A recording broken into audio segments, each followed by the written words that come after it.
Bonjour et bienvenue, c'est Bertrand de la Fondation Magister, l'école des héros du monde réel.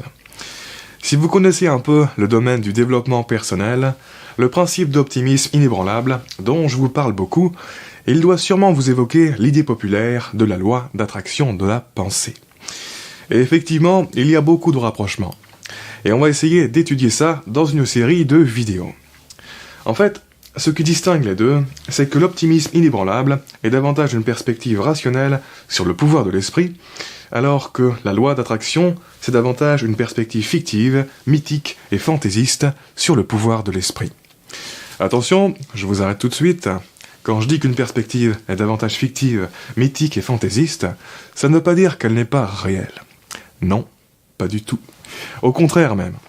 Selon moi, la réalité humaine, les séparations entre les choses, notre vie en tant qu'individu libre qui contrôle leur existence, etc., tout ça repose en grande partie sur la fiction, le mythe et la fantaisie.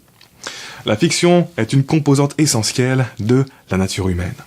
Sans elle, la réalité telle qu'on la conçoit ne pourrait pas fonctionner et exister. Et on en reparlera de tout ça d'ici quelques épisodes. Bref, quand on se place dans la perspective de la loi d'attraction, votre esprit-cerveau, il est vu comme un émetteur qui va envoyer des ondes dans tout l'univers, de sorte à ce que l'univers attire les personnes et les événements qui vibrent à la même fréquence. C'est l'univers qui va attirer à vous les choses auxquelles vous pensez. Alors que dans la perspective de l'optimisme inébranlable, que j'ai développé dans mes vidéos précédentes, c'est la canalisation des capacités de prédiction et d'anticipation de votre esprit-cerveau qui va vous faire voir, réagir et aller vers les choses auxquelles son identité est ouverte. Et à partir de là, créer une histoire différente.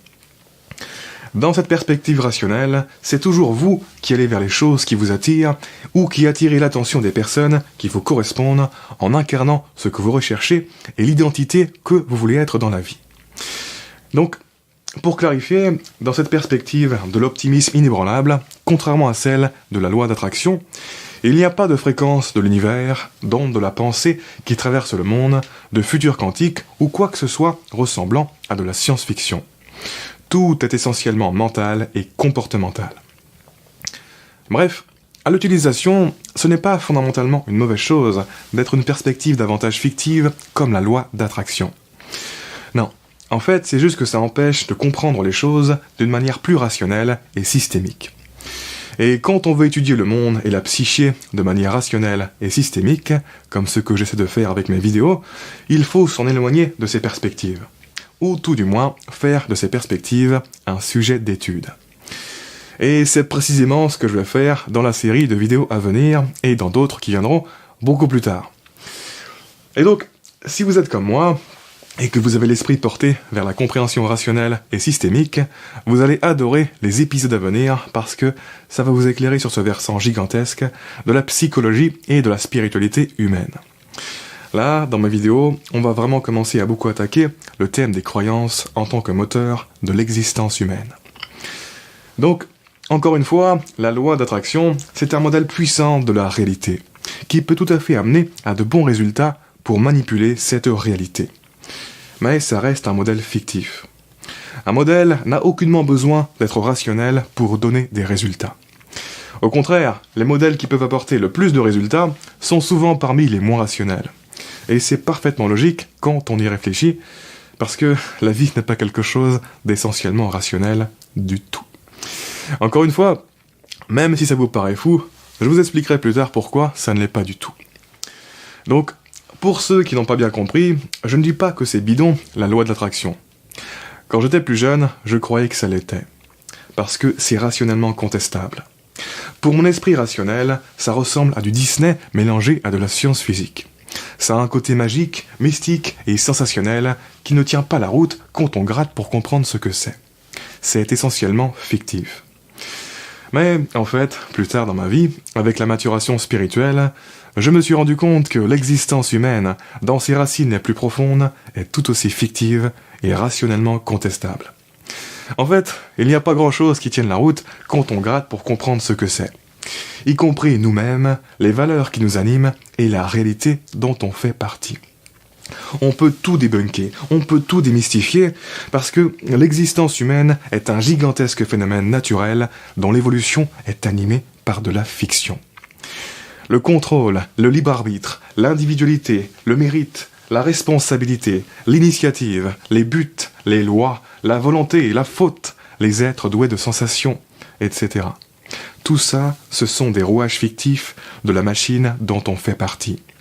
Des rouages qui structurent et affectent le cours de notre existence. Après, bien sûr, pratiquement personne ne se rend compte de tout ça, parce qu'on n'est pas fait pour se rendre compte. Notre équipement mental n'y est pas adapté. C'est aussi difficile pour un être humain de réaliser tout ça que c'est difficile pour un chien d'apprendre le calcul mathématique. Donc, si vous ne comprenez pas bien ce que je vous raconte jusque-là, c'est tout à fait normal.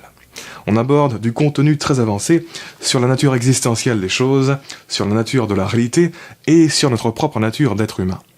Mais ce que je veux que vous compreniez, c'est que c'est justement parce que c'est hyper difficile et pas forcément utile de comprendre rationnellement la nature de la réalité pour un esprit humain que la loi d'attraction est un modèle répandu dans l'humanité. La loi d'attraction mobilise efficacement des structures cognitives existantes pour guider notre comportement. Elle est pratique pour affecter le cours de notre existence. Vraiment, ce n'est pas du tout par hasard si la loi d'attraction est un modèle spirituel hyper répandu. Ce genre de modèle existe et prospère parce qu'il capture et explique des phénomènes réels assez complexes de manière simple, romantique et compréhensible. Il faut bien comprendre que la réalité est faite de phénomènes et d'interactions complexes qui dépassent complètement notre entendement.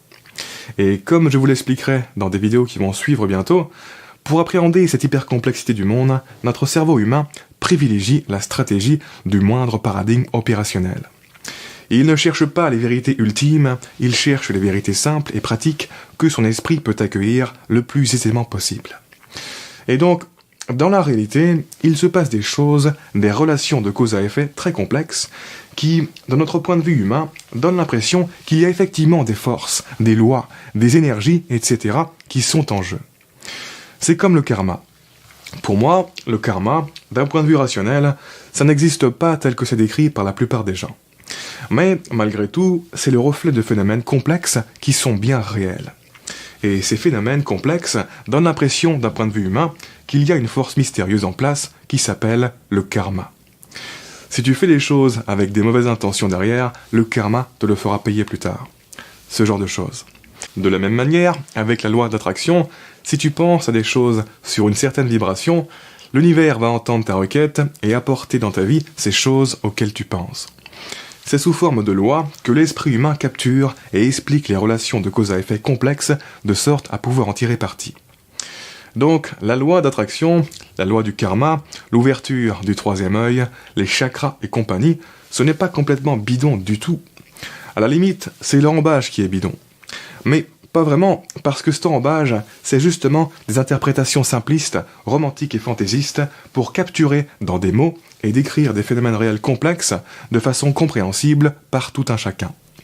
D'une certaine manière, c'est de l'optimisation pratique. C'est des interfaces mentales permettant d'ancrer nos esprits sur certains phénomènes et ainsi d'interagir d'une manière différente avec le monde. C'est très très humain d'interpréter le monde de la sorte. On a une proportion naturelle à le faire étant donné notre perception existentielle, d'où le paranormal, qui est une sorte d'exagération de ce système. Évidemment, si vous êtes rationnel et que vous étudiez un peu les choses, vous allez vous rendre compte que ce que disent ces modèles de la réalité sur comment on arrive de la cause à l'effet ne tient pas debout. Mais c'est normal. La plupart des modèles mainstream, y compris dans les modèles scientifiques, ne tiennent pas debout quand on étudie les choses en profondeur. Parce que ce n'est pas leur but. Il y a des modèles qui sont faits pour décrire la réalité de la manière la plus exacte qui soit. Et il y a des modèles qui sont faits pour être des outils, des interfaces pratiques à utiliser pour faire avancer la vie dans une certaine direction.